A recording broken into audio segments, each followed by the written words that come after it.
би бүр итгэж чадахгүй байна манайхаа iShow Speed Монгол жинхнээсээ өчигдөрхөн ирээд тэгэд стрим хийгээд явсан. Өглөөд нь 5 цагийн стрим хийгээд тэр нь одоогоор 15 цагийн дотор 6 саягаар авчихсан байна. Яг өөрийнхөө YouTube channel дээр байгаа стрим шүү. Тэгээ түүнээс гадна мэдээж хэдэн зуун сая үзэгчдүүд альдын аваад ихэлсэн. Тэгээд яг iShow Speed Монгол дээр яг юу болсон юм, монголчууд ямар реакц үзүүлсэн те. Тэгээд яг стрим дээр яг юу гарсан бэ гэдгийг би маш товчоор энэ бичлэг дээр та бүхэн хүргэх болно. Бичлэгээ дуусна царай. За нэгдүгürt нь iShow Speed гэж яг хин юм бэ гэвэл YouTube, TikTok, Instagram дээр үнэхээр алдартай 2024 оны шилдэг стример. За жинхнээс дэлхийд одоо мэдхгүй хүн бараг л байхгүй, мэдхгүйчүүд нь бараг монголчууд юм шиг байна те. Дэлхийд мэддгүүнүүд нь.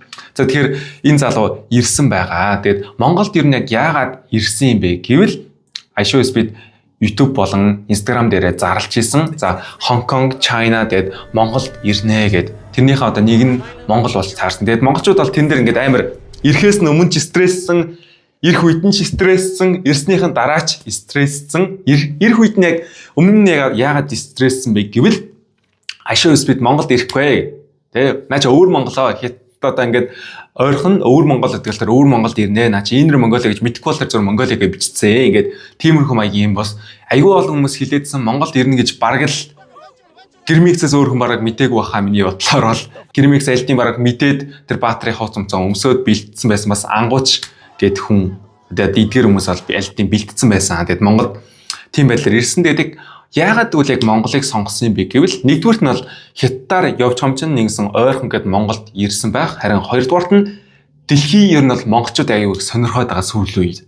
Ер нь бол та нар YouTube short зугтаг бол Instagram ухдаг бол гэд Монгол Empire гэд аягүй тийм трендүүд яваад байгаа. Монголчуудыг аягүй сонирхоод байгаа. Ялангуяа яг Чингисийн үе 1300 оны үеийн зүйлсийг аягүй сонирхоод байгаа. Тэрэн дээр одоо нэг иймэрхүү мим маягийн зүйлүүд явдаг байхгүй одоо.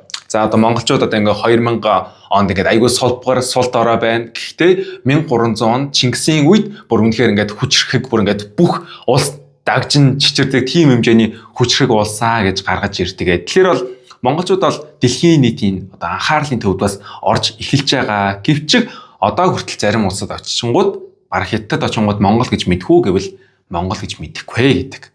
Мэдгүй албаар ч юм уу, санаандгүй ч юм уу, үнэхээр мэддгүй ч юм уу те. Би сая хэд оны юм Шанхай яваад ирсэн шүү дээ. Тэгээд метроны буудал дээр нэг зулд ярилцчихсан ахгүй манай найз орчуулад. За чи ингээ Монголын лар мэдгүй би Монголоос ирсэн. Чи намайг хаанаас ирснийг эхлээд таадаа гэсэн чинь таахгүй байгаад тэгээд тэгвэл чи Монгол юм байна те гэдэг ямарч таасан Монгу гэд таасан байхгүй.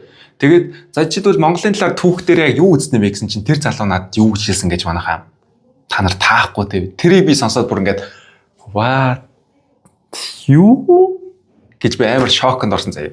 Тэр хятад залуу надад юу гэж хэлсэн бэ гэвэл олон нийтийн газар Монголын тухай ярьж болдгоо маа. Би дараа нь асуудалд орохлоор бити надтай ярилцаа гэж хэлсэн за метроны буудал дээр. Тэгэл би за олон нийтийн газар Монголын талаар ярьж болдгоо юм байна гэж мэдэж авсан. Тэр өсвөр насны нэг 17 настай хүүхэд байсан баха.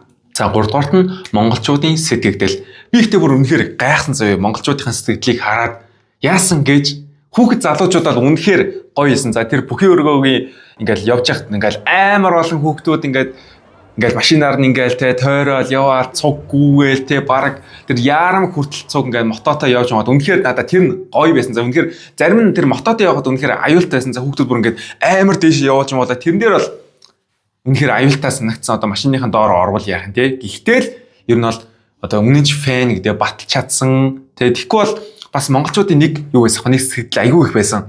Ямар ичмээр юм бэ? Ингээд ирэхэд нь ингээд машиныг хаа зогсмогцоод ингээд та нар үзчихсэн юм уу стримийн iShow Speed-ийн яг хятад очихт нь те өөр газрууд очихт нь яг ямар хуу байна те юу дэлхийн од ирчээд хахад тийхгүй тэгээд яг яах үздэг стримийн дээр хүн дээрээ очихгүй тэгээд яг яах юм те очихгүй бол тэгээд бүр муухай юм шүү те ингээд iShow Speed бодно сте байж та би ингээд Монголд ингээд зориод ирсэн чинь намайг тоохгүй ингээд ердөө 10 20 30 хүн хүүхд ингээд ирээд одоо ингээд тойрчлоо гэж бодчихвол муухай штэ ингээд амар олон хүн ингээд байгаа юм шиг мэдрэг төрвөл би бас ингээд энд үздэг юм байна те хүмүүс намайг үздэг юм байна те тэрүүгээр бас дараагийн сэтгэлдээ хүртэл үлдээ штэ өөр одоо таньдаг стрим рүү те YouTube руу дээр iShow Speed бүр Mr Beast-тэй хүртэл амар дотн юм шиг байлаа нэлээд удаа бичлэг хийжсэн, стрим дээр хүртэл цог бичлэг хийжсэн юм байлээ. Мистер Бистийг манайхан баг бүгдээрээ мэдж байгаас тэ. За Мистер Бист ертөнцийн юм бол монголчууд мэдхгүй юм өндөр шар залуу авид дээр л гэх юм шиг байлээ. Тэгээд бас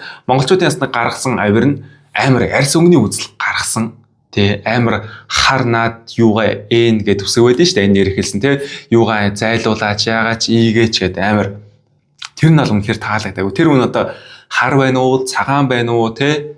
Тэр чинь зүгээр стрим хийдэг. Тэ алдартай дэлхийд алдартай 2024 оны шилдэг стример залуу байгаад нь шүү дээ. Тэг үнэхээр одоо тэр залуу монголчуудаас мөнгө авсан гэж би бол бодохгүй байна. Хүмүүс бол гадуур ярьж идэ зөө.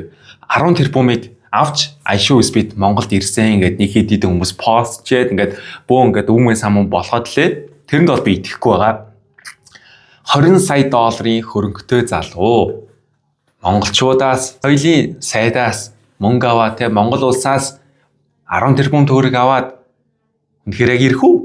Тэ? Тэгвэл 10 тэрбум төгрөг өгөөл ирчдэг бол тэгэл бүх улсад дуудаж тэ. Тийм байхад үгүй баха манайха. Арай 10 тэрбум төгрөг аваад зүгээр ирчих байсан бол өөр улсууд хангалттай фэнүүд мөнгөө цуглуулаад авид ирнэ шүү дээ. Тийм одоо ямар бие өнгөлж байгаа ш тийм үстэй. Тэгээ монголчууд ингээд сонгоод ингээд гоё соёлыг хүндлээд соёлынх нь ингээд баг ингээд зүгээр баг Nas Daily-ийн хийж чадаагүй зүйлүүдийг хийж байгаа байхгүй одоо. Нас дээр яг хүр хүмүүстэй хурж байгаа те хэдэн зуун сая ханалт авсан байх гэхдээ л iShow Speed бүр гэдэг яг дил хийж байгаа хгүй тэр одоо стрим дээрээ тэгэд гол нь стримерүүдийн одоо гол даваа тал нь юу гэдэг вэ гэхээр манайхаа яг стрим хийсэн одоо YouTube бичлэгэнд олон сая ханалт авахгүй нэг 6 сая 8 сая 9 сая ханалтууд авдаг гівчиг яг TikTok дээр Instagram дээр тасдагдаж тавьж байгаа бичлэгүүд нийлээд хэдэн тэрбум үзэлт авдаг манайхаа TikTok руу ороод iShow Speed Mongolia гэж хай. Хэдэн сая үзэлттэй бичлэгүүд байгаа. Instagram руу ороод хар хэдэн 100 мянга дээд одоо сая мая хүрсэн баха. Миний бичлэг хүртэл бараг 1 сая хүрсэн байлээ шүү дээ. Тийм байхад бол гадаадуудын хийж байгаа тэгж тасад тавьж байгаа бичлэг бол хангалттай хэдэн 100 сая үзэлтүүд аваад ихэлсэн. Тийм байхад яа монголчууд манай. Тэгээд би Facebook-ийн коммент ингээд скрол хийгээд ингээд уншдаг хгүй. Тэгсэн чинь айгүй олон хүмүүс ингэж жагсдаг болоосой урааны төлөө ингэж жагсаач 126 гишүүнчээ ингээд энэ талбай дээр очиж жагсаач та нар ингээд нэг хар залуу ирэнгүүд ингээд дагаал ингээд хэдэн зуугал очиж тийм биш. What? Юу яриад байгаа юм бэ? Тэр хүүхдүүд чи 13 та 14 та хүүхдүүд байж штэ ихэнх нь 80% нь. Тэр хүүхдүүд яг тэр ураан гэж мэдхүү 126 гэж мэдхүү мэдсэн ч яг юуны төлөө очиж жагсах хэвээр гэдгээ мэдэхгүй байгаа те. Тийм байхад яг юу яриад байгаа юм. Тэрэндээ би ингээд үндэ амар стресссэн за. Тэр хүмүүс зүгээр үздэг хүн нь Монголд ирсэн. Тэгээ тэн дээр очсон, гой зураг авахыг хүссэн. Тэр нь тэгээ буруу юм уу? Тэ? Та нарын бүтээсэн новшийн улсыг чинь төлөө жагсах юм уу те?